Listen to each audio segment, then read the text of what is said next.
Hi friends, ಎಲ್ಲರಿಗೂ ನಮಸ್ಕಾರ. ಇವತ್ತಿನ ಈ ಒಂದು ಸಂಚಿಕೆಯಲ್ಲಿ ಪ್ರೀವಿಯಸ್ ಇಯರ್ಗಳಲ್ಲಿ ಕಂಡಕ್ಟ್ ಮಾಡಲಾದಂಥ ಈ ಒಂದು GK ಪೇಪರನ್ನು ಇಲ್ಲಿ ಡಿಸ್ಕಸ್ ಮಾಡುವ. ಸೊ ಇಲ್ಲಿ ಮೊದಲ ಕ್ವೆಶ್ಚನ್ ನೋಡಿ, ಹೊಂದಿಸಿ ಬರೆಯಿರಿ. ಒಂದು ವಿಶೇಷ ಗುಣಲಕ್ಷಣಗಳು ಮತ್ತು ಇನ್ನೊಂದು ಪಟ್ಟಿಯಲ್ಲಿ ಗ್ರಹಗಳ ಹೆಸರು. ಇಲ್ಲಿ ಕುಬ್ಜ ಗ್ರಹ ಸೌರವ್ಯೂಹದಲ್ಲಿನ ಅಧಿಕ ಉದ್ದದ ಗ್ರಹ, ಓಕೆ, ಮತ್ತು ಸೂರ್ಯನಿಂದ ಎರಡನೆಯ ಸ್ಥಾನದಲ್ಲಿರುವ ಗ್ರಹ ಮತ್ತು ಸೂರ್ಯನಿಗೆ ಅತ್ಯಂತ ಸಮೀಪದಲ್ಲಿರುವ ಗ್ರಹ. ಓಕೆ, ಸೊ ಈಗ ಮೊದಲನೇದಾಗಿ ಕುಬ್ಜ ಗ್ರಹ ಅಂದರೆ ಯಾವುದು? ಪ್ಲೂಟೋ ಬರುತ್ತಾ, ಪ್ಲೂಟೋ 4th ಬರುತ್ತಾ. ಆಮೇಲೆ ಸೌರವ್ಯೂಹದಲ್ಲಿ ಅಧಿಕ ಉದ್ದದ ಗ್ರಹ ಇದು ಗುರು 3. ಆಮೇಲೆ ಸೌರವ್ಯೂಹದಲ್ಲಿ ಸೂರ್ಯನಿಂದ ಎರಡನೇ ಸ್ಥಾನದಲ್ಲಿರುವ ಗ್ರಹ ಶುಕ್ರ. ಮೊದಲ ಯಾವುದು? ಬುಧ ಬರುತ್ತಾ. ಸೂರ್ಯನಿಂದ ಅತ್ಯಂತ ಸಮೀಪದಲ್ಲಿರುವ ಗ್ರಹ ದಟ್ ಈಸ್ ಬುಧ. 4 3 2 1. ಸೊ ಇಲ್ಲಿ ಆಪ್ಷನ್ ನಂಬರ್ 4 ಕರೆಕ್ಟ್ ಆಗುತ್ತಾ. ನೆಕ್ಸ್ಟು ಲಿಂಗಾನುಪಾತ ಮಟ್ಟಗಳ ಬಗ್ಗೆ ಜಾಗೃತಿ ಮೂಡಿಸಲು ಮತ್ತು ಹೆಣ್ಣು ಮಕ್ಕಳ ಸಬಲೀಕರಣದ ವೃದ್ಧಿಗಾಗಿ ರಾಷ್ಟ್ರೀಯ ಹೆಣ್ಣು ಮಕ್ಕಳ ದಿನವನ್ನು ಈ ಕೆಳಕಂಡ ಯಾವ ದಿನದಂದು ಅಥವಾ ಯಾವ ಒಂದು ದಿನಾಂಕದಂದು ಆಚರಿಸಲಾಗುತ್ತಿದೆ? ಜನವರಿ 24th. ಪ್ರತಿ ವರ್ಷ ಜನವರಿ 24ರಂದು ಈ ರಾಷ್ಟ್ರೀಯ ಹೆಣ್ಣು ಮಕ್ಕಳ ದಿನ ಅಂತ ಆಚರಿಸ್ತಾರೆ. ಮತ್ತು ಜನವರಿ 25 ಯಾವುದು? ರಾಷ್ಟ್ರೀಯ ಮತದಾರರ ದಿನ, ಮತದಾರರ voters day, national voters day. Okay, so ಆಮೇಲೆ ಮೂರನೇ ಕ್ವೆಶ್ಚನ್ ನೋಡ್ಬೋದು. ಇಲ್ಲಿ ಕೆಳಗಿನ ಹೇಳಿಕೆಗಳನ್ನು ಪರಿಗಣಿಸಿ. ಪಾದರಸವು ಕೊಠಡಿಯ ಉಷ್ಣತೆಯಲ್ಲಿ ದ್ರವ ಸ್ಥಿತಿಯಲ್ಲಿ ದೊರೆಯುತ್ತದೆ. ಅಂದರೆ ಈ ಒಂದು ಮರ್ಕ್ಯೂರಿ ದಟ್ ಈಸ್ Hg ಇದು ರೂಮ್ ಟೆಂಪ್ರೇಚರಲ್ಲೇ ಅಥವಾ ಈ ಒಂದು ಕೊಠಡಿಯ ರೂಮ್ ಉಷ್ಣತೆಯಲ್ಲಿ ಇದು ಲಿಕ್ವಿಡ್ ರೂಪದಲ್ಲಿ ಇರ್ತದೆ. ಹೌದು, ಕರೆಕ್ಟ್ ಅದ. ಲೋಹಗಳನ್ನು ಬಡಿದು ತೆಳು ಹಾಳೆಗಳನ್ನಾಗಿಸುವ ಲಕ್ಷಣವನ್ನು ತನ್ಯತೆ ಎಂದು ಕರೆಯುತ್ತಾರೆ. ಹೌದು, ಇದು ಕರೆಕ್ಟು. ಸೊ ಇಲ್ಲಿ A ಮತ್ತು B ಎರಡೂ ಕರೆಕ್ಟ್ ಆಗ್ತವೆ. ಸೊ ಇಲ್ಲಿ ಏನಾಗತ್ತಾ? ಆಪ್ಷನ್ 3 ಕರೆಕ್ಟ್ ಆಗುತ್ತಾ. ನೆಕ್ಸ್ಟ್ 4ನೇ ಕ್ವೆಶ್ಚನ್ ನೋಡಿ, ಈ ಕೆಳಗಿನ ಹೇಳಿಕೆಗಳನ್ನು ಪರಿಗಣಿಸಿ. ಶಾಖವು ದರ್ಪಣದಿಂದ ಪ್ರತಿಫಲಿಸುತ್ತದೆ. ಕರೆಕ್ಟ್. ಶಾಖವು ಶಕ್ತಿಯ ಒಂದು ರೂಪ. ಕರೆಕ್ಟ್. ಶಾಖವು ನಿರ್ವಾತದ ಮೂಲಕ ಹಾದು ಹೋಗುವುದಿಲ್ಲ. ಹೌದಾ? ಹಾದು ಹೋಗುವುದಿಲ್ವಾ? Yes, correct.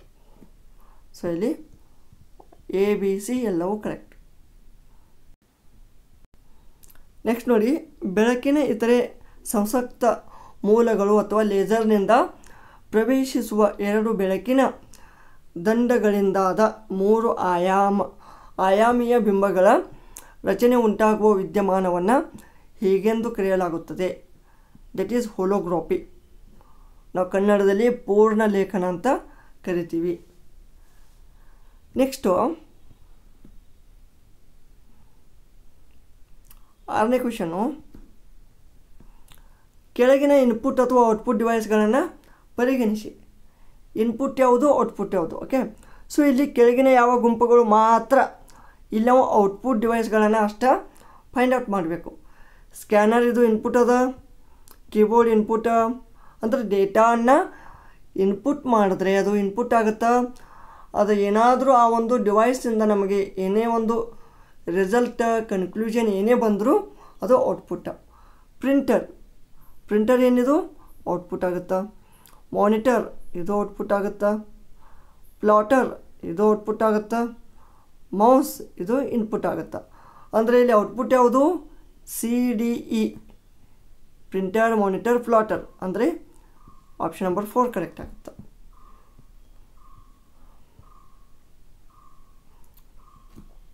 ನೆಕ್ಸ್ಟು 2018ರ 69ನೇ ಗಣರಾಜ್ಯೋತ್ಸವ ದಿನದ ಪೆರೇಡ್ನಲ್ಲಿ ಯಾವ ರಾಜ್ಯದ ಸ್ತಬ್ಧಚಿತ್ರವು ಅತ್ಯುತ್ತಮ ಸ್ತಬ್ಧಚಿತ್ರವನ್ನು ಅಥವಾ ಪ್ರಶಸ್ತಿಯನ್ನು ಗೆದ್ದಿತು? ಅದು ಕರೆಂಟ್ ಅಫೇರ್ಸ್ ಇದೆ. ಇಲ್ಲಿ 9ನೇ ಕ್ವಶನ್ ನೋಡಿ. ವೈರಲ್ ಪೆಥಾಲಜಿ ಅಥವಾ ವೈರಸ್ ರೋಗಶಾಸ್ತ್ರೀಯ ಸಂಬಂಧಿಸಿದ ರೋಗಗಳ ಗಣ ಯಾವುದು? ಒಂದು ದಡಾರ್, ಗದ್ದಕಟ್ಟು ಮತ್ತು ಏಡ್ಸ್. ABC ಮಾತ್ರ. ನೆಕ್ಸ್ಟ್ ನೋಡಿ. ಈ ಕೆಳಗಿನ ಯಾವ ದೇಶದೊಂದಿಗೆ ಭಾರತವು ಅದರ ಅತಿ ಉದ್ದದ ಎಲ್ಲೆಯನ್ನು ಹಂಚಿಕೊಂಡಿದೆ? ಅತಿ ಹೆಚ್ಚು ಬಾಂಗ್ಲಾದೇಶ್, ಆಮೇಲೆ ಚೀನಾ, ಆಮೇಲೆ ಪಾಕಿಸ್ತಾನ. ಓಕೆ. ನೆಕ್ಸ್ಟು ಪ್ರಸ್ತುತ ಕರ್ನಾಟಕ ರಾಜ್ಯದಲ್ಲಿರುವ ಲೋಕಸಭೆಯ ಸ್ಥಾನಗಳ ಒಟ್ಟು ಸಂಖ್ಯೆ 28. ನೆಕ್ಸ್ಟ್ ನೋಡಿ. 21 ಮಾರ್ಚ್ 1994ರಂದು ವಾಯುಗುಣ ಬದಲಾವಣೆಗೆ ಸಂಬಂಧಿಸಿದಂತೆ ವಿಶ್ವಸಂಸ್ಥೆಯ ಚೌಕಟ್ಟು ಒಡಂಬಡಿಕೆಯು ಜಾರಿಗೆ ಬಂದಿದೆ. ಯಾವಾಗ? 1994. ಇಲ್ಲಿ 197 ದೇಶಗಳಿಂದ ಅನುಮೋದಿತವಾಗಿದೆ. ಇದು ಕೆಳಗಿನ ಯಾವುದರಲ್ಲಿ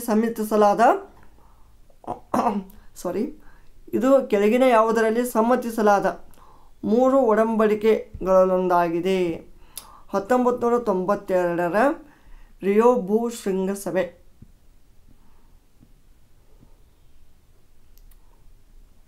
ನೆಕ್ಸ್ಟು ಭಾರತವು ಸರ್ನ್ ಅಥವಾ CERN ಸಹ ಸದಸ್ಯನಾಗಿದ್ದು ಭಾರತ ಸರ್ಕಾರದೊಂದಿಗೆ ಅದರ ಆಂತರಿಕ ಅನುಮೋದನಾ ವ್ಯವಹಾರಗಳನ್ನು CERN ನೋಡನೆ ಈ ಮೊದಲೇ ಸಹಿ ಮಾಡಿರುವ ಒಪ್ಪಂದಕ್ಕೆ ಸಂಬಂಧಿಸಿದಂತೆ ಪೂರ್ಣಗೊಳಿಸುತ್ತಿದೆ. ಈ CERN ಎಂದರೇನು? ಇದು ನ್ಯೂಕ್ಲಿಯರ್ ಸಂಶೋಧನೆಗಾಗಿ ಯುರೋಪಿಯನ್ನ ಒಂದು ಸಂಘಟನೆ ಅಷ್ಟೆ. ಓಕೆ. ನೆಕ್ಸ್ಟು ಬಹಮನಿ ರಾಜ್ಯವು ಹೋಳುಗಳಾದ ಮೇಲೆ ಒಂದೊಂದಾದ ನಂತರ ಮತ್ತೊಂದು ದಕ್ಕನಿನಲ್ಲಿ 5 ಪ್ರತ್ಯೇಕ ಒಂದು ರಾಜ್ಯಗಳಾಗ್ತವೆ. ಸೊ ಈ ಕೆಳಗೆ ಕೊಟ್ಟಂಥ ಯಾವುದು ಮೊದಲು ಪ್ರತ್ಯೇಕವಾದಂಥ ಒಂದು ದೇಶ ಅಥವಾ ಸಾಮ್ರಾಜ್ಯ? ಬಿಜಾಪುರದ ಆದಿಲ್ ಶಾಹಿ. ಇತ್ತೀಚೆಗಷ್ಟೇ ನಿಧನ ಹೊಂದಿದ ಪೀಟರ್ ಸುದರ್ಲ್ಯಾಂಡ್ ಅವರು ಈ ಕೆಳಗಿನ ಯಾವ ಸಂಸ್ಥೆಯ ಹಿಂದಿನ ಡೈರೆಕ್ಟರ್ ಜನರಲ್? ಇವರು ವಿಶ್ವ ವ್ಯಾಪಾರ ಸಂಸ್ಥೆ. ಕೆಳಗಿನ ನದಿಗಳಲ್ಲಿ ಯಾವುದು ಅಥವಾ ಯಾವ ನದಿ ಮಾತ್ರ ಕರ್ನಾಟಕದಲ್ಲಿಯೇ ಉಗಮವಾಗಿ ಈ ಒಂದು ಕರ್ನಾಟಕ ರಾಜ್ಯದಲ್ಲಿಯೇ ಇಡೀ ತನ್ನ ಜಲಾಶಯ ಅಥವಾ ಜಲಶೇಖರಣಾ ಪ್ರದೇಶವನ್ನು ಒಳಗೊಂಡಿದೆ? ಶರಾವತಿ.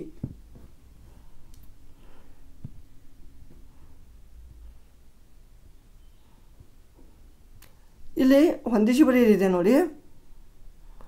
ಪಟ್ಟಿ 1 ಮತ್ತು ಪಟ್ಟಿ 2 ಲೋಹ, ಅದಿರು. ಓಕೆ. ಸೊ ಅಲ್ಯೂಮಿನಿಯಂ ಯಾವುದಿದು? ಬಾಕ್ಸೈಟ್. ಲೀಡ್ ಅಥವಾ ಲೆಡ್. ಓಕೆ. ಲೆಡ್ ಯಾವುದಿದು? ಏನಾಗುತ್ತೆ ಲೆಡ್ಡು?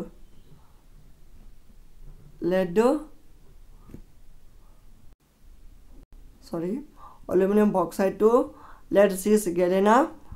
ಓಕೆ. ಆಮೇಲೆ ಕಬ್ಬಿಣ, ಇದು ಹೆಮಟೈಟ್. ಆಮೇಲೆ ಇದು ತವರ ಏನಾಗುತ್ತಾ?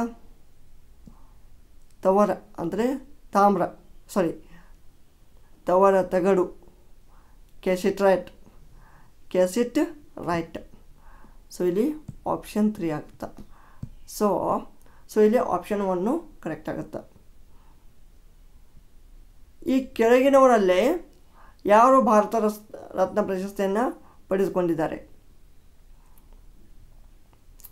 ಇಲ್ಲಿ ಕೊಟ್ಟಂಥ ಆಪ್ಷನ್ ಜವಾಹರ್ಲಾಲ್ ನೆಹರು, ಲಾಲ್ ಬಹದ್ದೂರ್ ಶಾಸ್ತ್ರಿ, ಅಮರ್ತ್ಯ ಸೇನ್ ಮತ್ತು ಸಚಿನ್.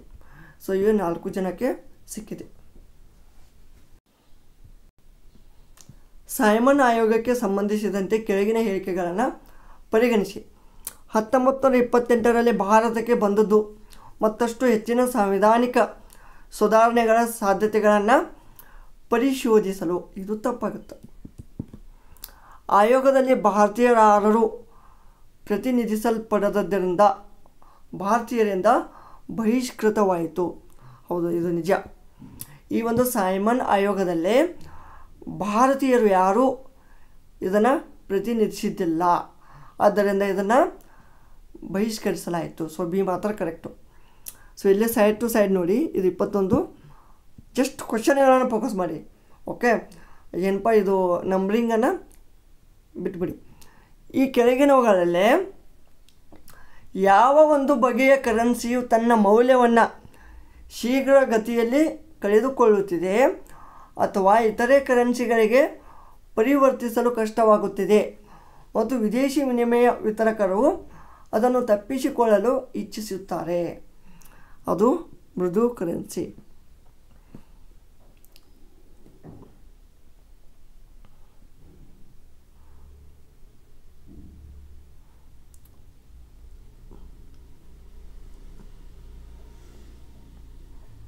ನೆಕ್ಸ್ಟ್ ನೋಡಿಲಿ, ಹೊಂದಿಸಿ ಬರೆಯಿರಿ ಜಲಪಾತಗಳು. ಓಕೆ, ಮಾಗೋಡು ಜಲಪಾತ ಬೇಡ್ತಿ ನದಿಗೆ, ಲಾಲ್ ಗುಳಿ ಇದು ಅಘನಾಶಿನಿಗೆ, ಸಾರಿ ಲಾಲ್ ಗುಳಿ ಕಾಳಿ. ಆಮೇಲೆ ಉಂಚಳ್ಳಿ ಅಥವಾ ಲುಷಿಂಗ್ಟನ್ ಜಲಪಾತ ಅಂತಾರೆ ಇದಕ್ಕೆ, ಇದು ಅಘನಾಶಿನಿ. ಆಮೇಲೆ ಬಂಡಾಜೆ ಇದು ನೇತ್ರಾವತಿ ನದಿಗೆ. ನೆಕ್ಸ್ಟು ಇಲ್ಲಿ 22ನೇ ಕ್ವೆಶ್ಚನ್ ನೋಡಿ. ಮಹಾತ್ಮ ಗಾಂಧೀಜಿಯವರು ಸಾಯುವವರೆಗೆ ಉಪವಾಸವನ್ನು ಕೋಮುವಾದಿ ನಿರ್ಣಯದ ವಿರುದ್ಧವಾಗಿ ಕೈಗೊಂಡರು. ಅಂತೂ ಅವರ ಉಪವಾಸವನ್ನು ನಿಲ್ಲಿಸಿದರು. ಆದರೆ ಏಕೆಂದರೆ ಪುನಃ ಒಪ್ಪಂದ.